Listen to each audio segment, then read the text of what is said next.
Hi, my name's Phil. I like talking about politics, and in this video I'd like to discuss the news that Jeremy Hunt, the Chancellor, is believed to be stepping down before the election. Now, this isn't just a case of a big name supposedly thrown in the towel. It could actually cause the Tories a bit of a headache with some fairly selfish behaviour here. But first, if you'd like to be notified of daily news and politics, please subscribe to the channel. So why would Jeremy Hunt stepping down cause a headache for the Tories? After all, Ben Wallace, also a really big name, has already done so without any real fuss. Let me explain with a little bit of background context. So first of all, Hunt has not actually announced that he's stepping down in public.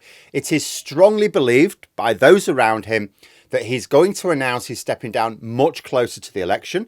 And the reason is because his current seat is changing with the new boundaries, and the one he would currently be fighting is a serious target for the Liberal Democrats.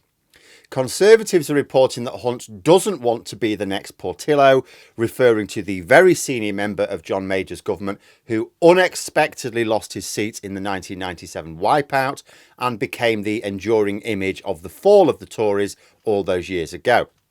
Now, here's where this causes a problem for the Tories. Earlier this year, there were reports that Rishi Sunak would be reshuffling his cabinet. In the end, he didn't. It was believed that he bottled it, basically. But there were a couple of interventions from senior members of the cabinet who thought that their position was under threat to try and persuade Sunak not to sack them. Foreign Secretary James Cleverly was one of them. He made a rather pathetic public appeal from a conference in America for Sunak not to sack him. But Hunt was also, more subtly, trying to suggest that actually changing the Chancellor would be risky because after the mayhem of Liz Truss, the party needed stability at the Treasury. And the thing is, he was right, really. The very stable, roughly 20-point lead that Labour maintain over the Conservatives is definitely partly down to the handiwork of Liz Truss's mini-budget. People have not moved on from that. Even a year later, polls show that the public overwhelmingly think that she messed up. Yet despite this, there are Tory MPs who want Hunt replaced because he's not giving them the tax cuts that got them into trouble in the first place. They're just not a serious party. Replace any other cabinet minister and there'll be interest about what new direction that department might take. But replace the Chancellor and interest is much greater because it will throw the party's entire tax spending and borrowing plans into confusion. What will the new Chancellor do? Could all change, and people will want to know how it will change. And this is why Hunt is, stepping down, but not saying so causes a problem. When Hunt steps down, he cannot credibly remain as Chancellor. The Tories cannot go into the next election without telling the country who's going to be in charge of the country's finances.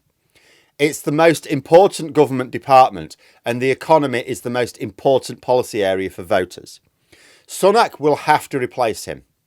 But the previous point about stability at the Treasury still stands. Replacing Hunt is risky at any time. Sunak will need someone who can move quickly to convince the markets that they are up to the job, that he hasn't picked another Kwasi Kwarteng.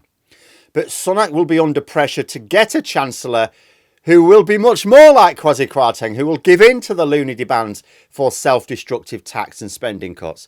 It's all very messy. Sunak cannot afford a wobble in the markets now.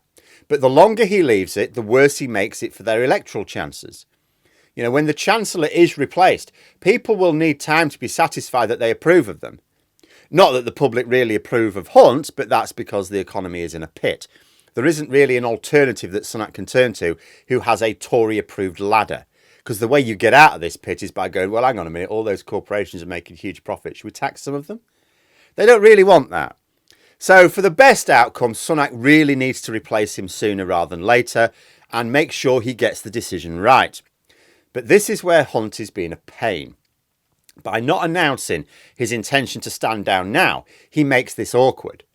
I mean, this is all just rumours. It's just that it's strong rumours that, has a lot of people 95% convinced. The prospect of Hunt announcing his intention to step down at the 11th hour, that's a problem. Hastily changing Chancellor then will be chaotic. So what does Sunak do about it? Well, he needs to make the change, but he can't just sack Hunt and replace him now. It might spook the markets. If it was done as part of a wider reshuffle, That would be much better, as long as he picks the right inoffensive replacement. But Sunak has seemed hesitant to initiate that reshuffle. He'd hoped that his authority would be stronger now and he'd be able to get rid of some of the dead wood. But his authority is actually weakened, and all of this puts Sunak in a massive hole. And it's not just about Sunak. Like, he doesn't care personally. He's just looting the country and getting ready to bugger off after the election. It's a problem for those of his colleagues that aim to be left behind. In the immediate term, Sunak can try to say to Hunt that, look, if you're going to step down anyway, can you do it now? Because the thing is, Hunt announces his intention to step down formally. It makes sense to replace the Chancellor. There's no big question marks there. Sunak just gets rid of Hunt now. It's like, well, what's the reason? You know, is it just based on rumours? What's going on? So really, Sunak needs to say to Hunt, look, you need to help your party out here. If you're going to step down, announce you're going to step down now. But it could well be that Hunt's basically hedging his bets.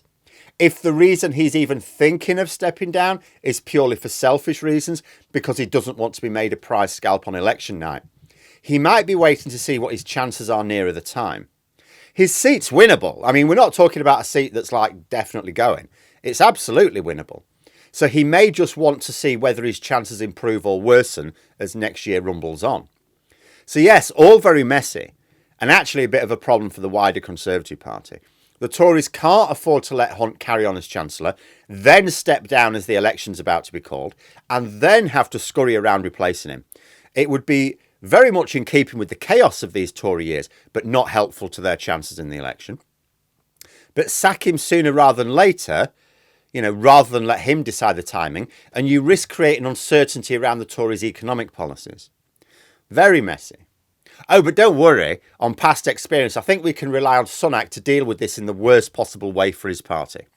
But there we are. Those are my thoughts. Let me know yours in the comments below. I hope you found the video interesting. If you did, please click the like button. If you'd like to support the channel further, the join button for memberships. And until next time, I'll see you later.